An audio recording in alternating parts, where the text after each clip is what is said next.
எழுத்தாளர் விஸ்வநாதன் அவர்களின் இரு கடல் ஒரு நிலம். வாசிப்பவர் உமா ரமேஷ் பாபு. வருவிருந்து பாத்திருத்தல். பயணத் திட்டமிடல். பிப்ரவரி 2022 முதல் மே 2022 வரை. மேசா வெர்தே நேஷனல் பார்க் சேர்க்கவா? கம்பர்லேண்ட் ஃபால்ஸ் இப்போ தண்ணி இருக்குமா? இல்லை கிராண்ட் கேன்யனுக்கு ஒரு நாள் பத்தாது. ஓக்லஹாமா வழியா இல்லை டெக்சஸ் வழியா? இந்த மிட்வெஸ்டே ஒரு வேஸ்ட்டு. நேஷனல் பார்க்கே இல்லை, சும்மா டிரைவ் தான். டியோகா பாஸ் ஓப்பனா? வேகஸ்லேருந்து மேலே போய் யோசிமிட்டி போவோமா? பொம்மை கடையில் அத்தனை பொம்மைகளையும் அள்ள முயலும் சிறுவன் போல் இருந்தேன். என்னால் ஃபாலோ பண்ண முடியல. இப்போ நம்ம என்ன பண்ணுறோம் என்றார் ஸ்ரீராம் ஒருமுறை. எல்லா இடத்துக்கும் போய் எல்லாத்தையும் பார்க்குறோம் என்றாள் பிரமோதினி எனக்கு பின்னால் இருந்து என்னை மிமிக்ரி செய்தபடி. கூகுள் டாக்ஸ், வரைபடங்கள், சுட்டிகள், பயண வழிகாட்டி நூல்கள், வாட்ஸ்அப் செய்திகள், பிளான் ABCD.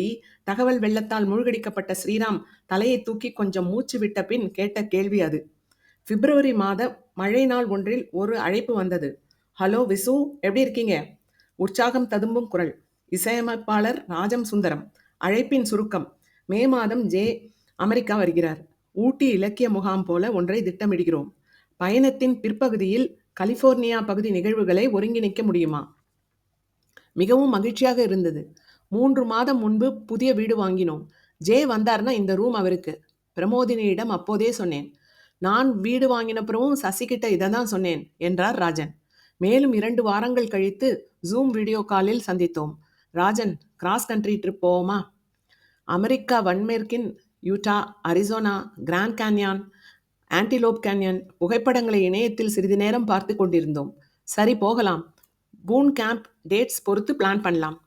ராஜன் இசையமைத்த வெண்முரசு ஆவணப்படத்தை தென் கலிபோர்னியாவில் திரையிட்ட ஸ்ரீராம் காமேஸ்வரன் எங்களுடன் இணைந்து கொண்டார். அமெரிக்காவின் அழகிய நெடுஞ்சாலைகள் வழியே அமெரிக்க தேசிய பூங்காக்கள், பாதுகாக்கப்பட்ட காடுகள், யுனெஸ்கோ தலங்கள், கௌபாய் படங்கள் காட்டும் வன்மேற்கு பகுதிகள் எல்லாவற்றையும் பார்ப்பதுதான் திட்டம். அமெரிக்கா அளிக்கும் வசதிகளில் ஒன்று, பயணங்கள் மிக எளிமையானவை. சாலைகள், விடுதிகள், கழிப்பறைகள் ஓரளவு தரத்தோடும் தூய்மையாகவும் இருக்கும். சாலைகளும் சங்கிலி தொடர் உணவகங்களும் தங்கும் விடுதிகளும் சலிப்பூட்டும் அளவிற்கு ஒன்றே போல் இருந்தாலும் அவை மிக வசதியானவை. பெரும்பாலான இடங்களில் நள்ளிரவிலும் தனியாக சென்று தங்கிக் கொள்ளலாம். நானும் பிரமோதினியும் செல்லும் பயணங்களில் தங்கும் இடங்களை முன்பதிவு செய்ய மாட்டோம். அந்தந்த ஊர்களுக்கு சென்று இரவு உணவு முடித்த பின்பே விடுதிகளை இணையத்தில் தேடுவோம். ஹோட்டல் டுநைட், Booking.com தளங்களில் கடைசி நேர சலுகைகள் கிடைக்கும். ஆனால் குழுவாக செல்லும் போது முன்பதிவு செய்து கொள்வது நல்லது. நீங்க இதுக்கு முன்னாடி இவ்வளோ தூரம் காரில் போயிருக்கீங்களா என்று கேட்டார் ஸ்ரீராம். இல்லை. அவர் கேள்விக்கு பின்னால் இருந்த பல கேள்விகள் உண்மையில் எனக்கும் இருந்தன. பயணங்கள் இங்கே எளிதானவை என்று தெரிந்தாலும் கூடவே ஒரு பதற்றம். ராஜன், ஸ்ரீராம் இருவரோடும் சில முறை தொலைபேசியில் பேசியிருக்கிறேனே தவிர நேரில் பார்த்ததில்லை. கார் என்பது 50 சதுர அடி நகரும் அறை. இதில் புதியவர்களோடு 2 வாரம். ஒரு வழியாக திட்டங்கள் தயாராகிவிட்டன. பூன் இலக்கிய முகாம் ஏற்பாடுகளில் இருந்த ராஜன் ஒப்புதல் அளித்துவிட்டால் தங்கும் இடங்களை முன்பதிவு செய்துவிடலாம். பயணத்திற்கு ஏற்ப வாசக சந்திப்புகளையும் ஏற்பாடு செய்துவிடலாம். மெனுவில் இல்லாத உணவை கேட்கும் கஸ்டமர் போல ராஜன் திருத்தங்கள் சொன்னார். புதிய மாகாணங்கள் சேர்ந்தன. பாதைகள் மாறின. மற்றவர்களின் திட்டங்களையும் மாற்றினோம். கடைசியாக வட Carolina, Tennessee, Arkansas, Texas, New Mexico, Colorado, Utah, Arizona, Nevada, California என 13 மாகாணங்கள் முடிவானது. சில இரவுகள் நண்பர்கள் இல்லங்களில், மற்றவை ஏர்பிஎன்பி வாடகை வீடுகளில். பூன் இலக்கிய முகாமில் எனக்கு 2 அமர்வுகள். அதற்கான தயாரிப்புகள். நண்பர் விவேக்கோடு அறிவியல் புனைவு அமர்வு, 2வது கம்பராமாயண அமர்வு. அதில் யூடியூப் திருக்குறள் பதிவர் செந்தில்வேல் சேர்ந்து கொண்டார். உரைகளை தயார் செய்து இருவருடனும் ஒரு முறை ஒத்திகை பார்த்தேன். டே வருண், பாத்துடா டே. மகனை கவனித்தபடி இருந்தார் விவேக். பார்த்துக்கலாம் விசு என்றார். பார்த்துக்கலாம், இருந்தாலும் மாண்டி சொல்லையில தங்காம மோப்பிள்ல தங்கினா காலையில சீக்கிரம் ஆர்சிஸ் போயிடலாம் இல்ல? ஏர்பிஎன்பி புக்கிங் மாத்தலாமா? ஹலோ ஸ்ரீராம், ஃப்ரீயா இருக்கீங்களா? தொட்டனை தூரும் பூன் இலக்கிய முகாம் மே 12, 2022 வியாழன் முதல் மே 15, 2022 ஞாயிறு வரை. ஜெய் குருதேவ், நீங்கள் குருஜி குரூப்பா? வணக்கம். இல்லை, நாங்கள் ஆசான் குரூப். சான் பிரான்சிஸ்கோவிலிருந்து வட கரோலினாவின் சார்லட்டுக்கு செல்லும் விமான முழுக்க இந்தியர்கள். பூன் இலக்கிய முகாம் நடக்கும் அதே நாட்களில் பூன் நகரில் வாழும் கலை நிறுவனர் ஸ்ரீ ஸ்ரீ ரவிசங்கர் அவருடைய 3 நாள் பிறந்த நாள் கொண்டாட்டம். அமெரிக்காவின் பல இடங்களில் இருந்து வாழும் கலை அமைப்பினர் பூன் நகரில் குழுமுகிறார்கள், ஆயிரக்கணக்கில். விமானத்தில் ஒருவர் கேட்ட கேள்வி நாங்களும் வாழும் கலை அமைப்பை சேர்ந்தவர்களா என்பதே. அதிகாலை 4 மணிக்கு அலாரம் அடிப்பதற்கு அரை மணி நேரம் முன்பே எழுந்துவிட்டேன். பயணத்திற்கான உற்சாகமும் என்னுடைய இலக்கிய அமர்வுகள் குறித்த பதற்றமும் இங் யாங் என ஒன்றை ஒன்று துரத்தியது. குளித்து கிளம்பி பைகளை எடுத்து வைத்து 5 மணிக்கு ஊபரை அழைத்துவிட்டு வெளியே காத்திருந்தோம். சான் பிரான்சிஸ்கோ விமான நிலையத்திற்கு 1 மணி நேரம் என்றது கூகுள் மேப்ஸ். போக்குவரத்து நெரிசல் இல்லாமலும் நேரத்திற்கு போய்விடுமோ என்ற நிம்மதி இருந்தது. மூக்கும் காதும் உணரும் மே மாத குளிர். கரிய வானம் நீல நிறமாக மாறத் தொடங்கியது.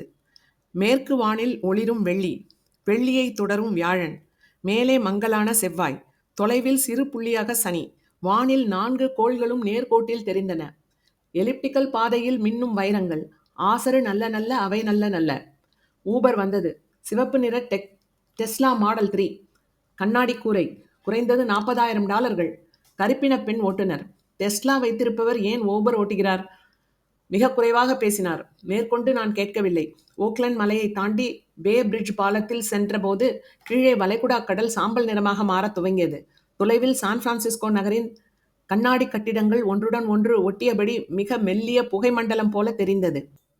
பிரைவசி உறுதியளிக்கப்படுகிறது. ஐபோன், உங்கள் செய்திகளை யாரும் இடைமறித்து படிக்க முடியாது. வாட்ஸ்அப் என பெரிய பெரிய விளம்பர பலகைகள். இன்றைய தொழில்நுட்ப உலகின் மையம் பே ஏரியா. வில்லியம் ஷாக்லி என்ற இயற்பியல் விஞ்ஞானி மின்னணு கண்டுபிடிப்புகளுக்கான நோபல் பரிசு பெற்றவர். இவர் பே ஏரியாவில் மின்னணு உற்பத்தி செய்யும் நிறுவனத்தை 1955 துவங்கினார்.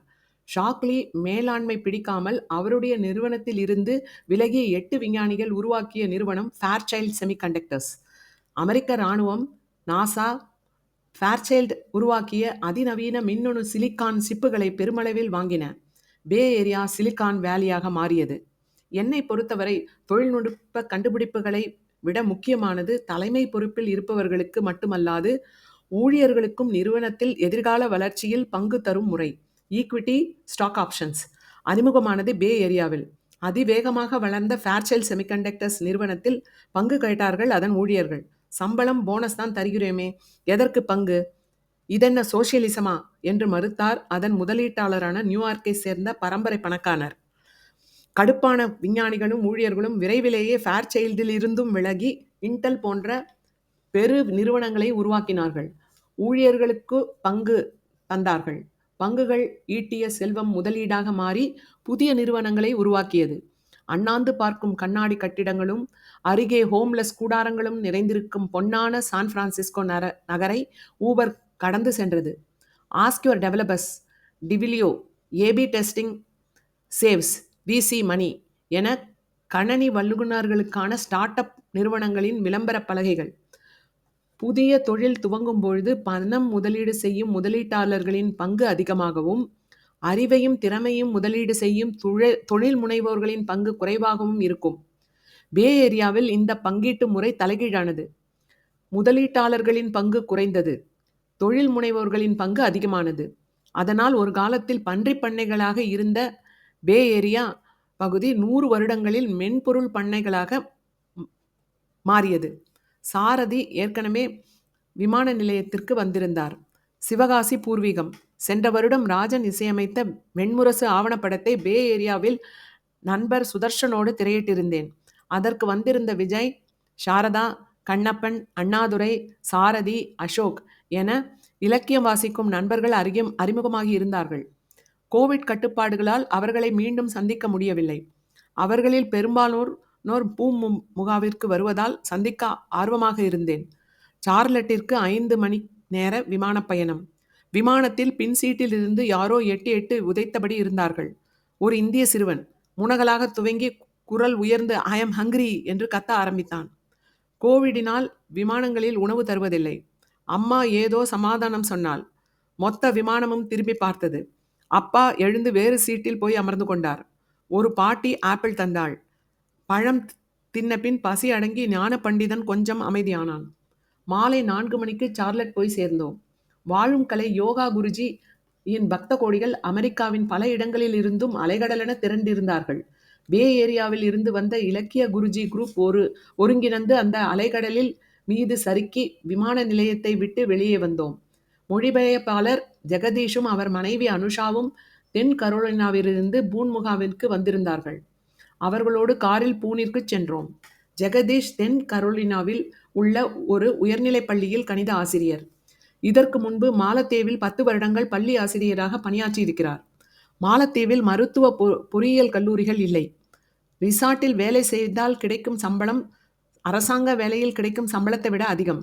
ரிசார்ட் வேலைக்கு படிப்பும் அந்தளவு தேவையில்லை.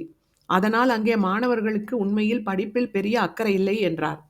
அமெரிக்காவில் 14 வயதில் வீட்டை விட்டு வெளியேறி பகுதி நேர வேலை செய்பவர்கள். ஆனால் பொருளியல் ரீதியில் அது பெரிய சுமை.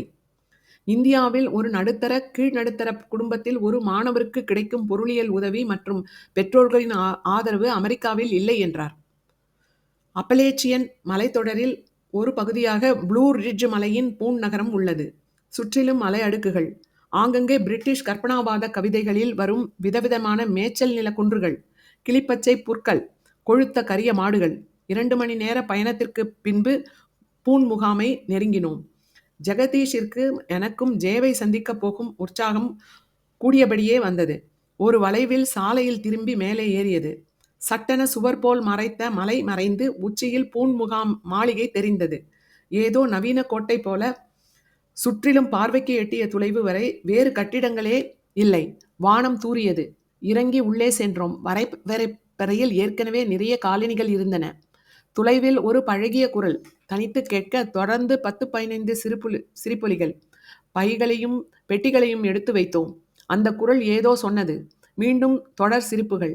வடவேற்பறை, உணவுக்கூடம், காரிடர், ஓய்வுக்கூடம், விளையாட்டு அறைகள் என பிரம்மாண்ட மாளிகையில் திறந்திருந்த கதவுகள் ஒவ்வொன்றிலும் வழியாக நடந்து சென்றோம்.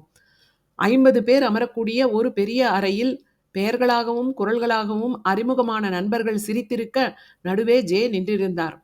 அன்று மாலை முழுவதும் பரவசமும் பதற்றமும் பாதம் பணிதல், உற்சாகம், தயக்கம், தழுதழுப்பு என உணர்வு கலவைகளாக நண்பர்கள் ஜேவை அணுகி அறிமுகப்படுத்தியபடி இருந்தார்கள்.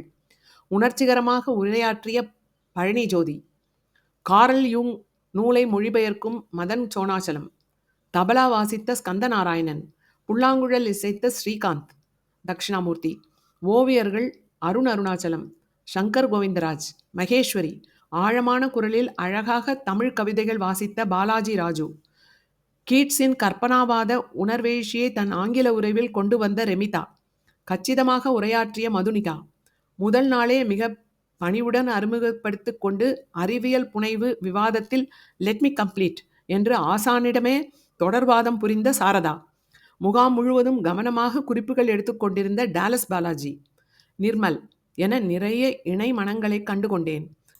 பூன் இலக்கிய முகாம் பற்றி நண்பர்களின் கடிதங்கள் நிறைய வந்துள்ளன. பூன் முகாமின் தேவை தொட்டனை தூரும் மணற்கேணிகளை மண்மூடாமல் காப்பதற்காக. எந்த ஒரு செயலை செய்ய விரும்பினாலும் உங்களை சுற்றி உள்ளத்தில் நல்ல உள்ளங்களாக இருந்தால் மட்டும் பத்தாது. அந்த செயலை செய்ய விரும்பும் உறங்கா உள்ளங்கள் வேண்டும். நூல்கள் எழுத விரும்பும் எனக்கு பூன் முகாம் அப்படிப்பட்ட நிறைய உறங்கா உள்ளங்களை அளித்தது. அறையை பகிர்ந்து கொண்ட நண்பர்களின் வெடிக்குரட்டைகளால் நிறைய உறங்கா உள்ளங்களும் இரவில் சுற்றி வந்தன. எனக்கு அறிவியல் புணர்வு அமர்வும் கவிதைகள் அமர்வும் முற்றிலும் புதிய பார்வைகளை அளித்தன. அறிவியல் புணர்வு அமர்வில் ஐசக் அசிமோவின் புகழ்பெற்ற நைட்பால் கதையை குறித்து பேசினேன். அமெரிக்க லட்சியவாதத்தின் தத்துவார்த்த உச்சம் எமர்சனின் ஆழ்நிலைவாதம். அதற்கு எதிரான அறிவியல் தரப்பில், நடைமுறைவாதத்தின் தரப்பில் என்று சொல்லலாம் எழுதப்பட்ட கதை நைட்பால். இந்த கதை எனக்கு என்ன புரிதலும் இணையத்தில் எழுதப்பட்ட அத்தனை மதிப்புரைகளும் அசிமோவ் தரப்பை ஆதரிப்பவை. ஆனால் இந்த கதைக்கு எமர்சன் தரப்பின் பதில் என்ன? கதை குறித்த விவாதத்தை பின் இணைப்பாக தந்துள்ளேன். பூன் இலக்கிய முகாமை இனிவரும் வருடங்களில் எமர்சன் இலக்கிய முகாம் என்றே அழைக்கப் போகிறோம். பூன் முகாமின் 2 நாட்களிலும் அவ்வப்பொழுது மேகங்கள் வெடித்து பெருமழை பெய்தது. புற்கள், மண், மரங்கள் என ஒவ்வொன்றையும் மழை நனைத்தது. அதன் நிறங்கள் மேலும் துல்லியமாக தெரிந்தன.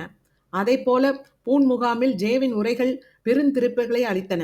கவிதை, சிறுகதை, நாவல், அறிவு புனைவு, ஆங்கில கவிதைகள், இசை என ஒவ்வொன்றையும் பற்றியும் ஜேவின் உரைகள் வந்திருந்த அனைவரின் புரிதல்களையும் விரிவாக்கின. முத்து காளிமுத்து, சி. ஜோ, விவேக், வெங்கட் பிரசாத் உள்ளிட்ட விஷ்ணுபுர நண்பர்கள் முகாமில் கலந்து கொள்ளும் அனைவரையும் விமான நிலையத்தில் இருந்து பூனிற்கு அழைத்து வந்தார்கள். பூன் முகாம் நடைந்த பங்களா, உணவு உள்ளிட்ட அத்தனை ஏற்பாடுகளையும் சிறப்பாக செய்திருந்தார்கள். பல வருடங்களுக்கு முன்பு வாழும் கலை அமைப்பில் தன்னார்வலராக 4 வருடங்கள் இருந்திருக்கிறேன்.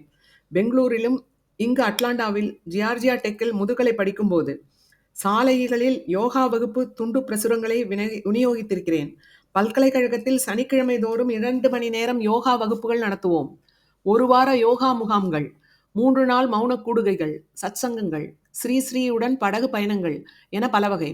ஒரு தன்னார்வலராக குழுவாக எப்படி செயல்படுவது, முன்பின் அறிமுகம் இல்லாதவர்களை எப்படி தயக்கமில்லாமல் விற்பனைக்கு அணுகுவது போன்றவற்றை அங்கு கற்றுக்கொண்டேன். இஸ்கான் குடுமிகள், ஜியார்ஜியா டெக் பல்கலை சதுக்கத்தில் சிலுவையை சுமர்ந்து பாவிகளே என்று கூவும் குரல்கள் எல்லாம் வேற லெவல். ஆயிரக்கணக்கானவர்கள் கூடும் யோகா குருவின் கூட்டத்தில் கலந்து கொள்ளாமல் 50 பேர் கூடும் இலக்கியவாதிகளின் கூட்டத்தில் கலந்து கொள்வேன் என்று அப்பொழுது யாராவது சொல்லி இருந்தால் சிரித்திருப்பேன். முதல் நாள் மாலை ஜேவிடன் இதை சொல்லி ஸ்டெப் ஃபார்வர்ட் நினைக்கிறேன் என்றேன். ஸ்டெப் பேக்வர்டோ என்று புன்னகைத்தார். 2 கடல் 1 நிலம் தொடரும்.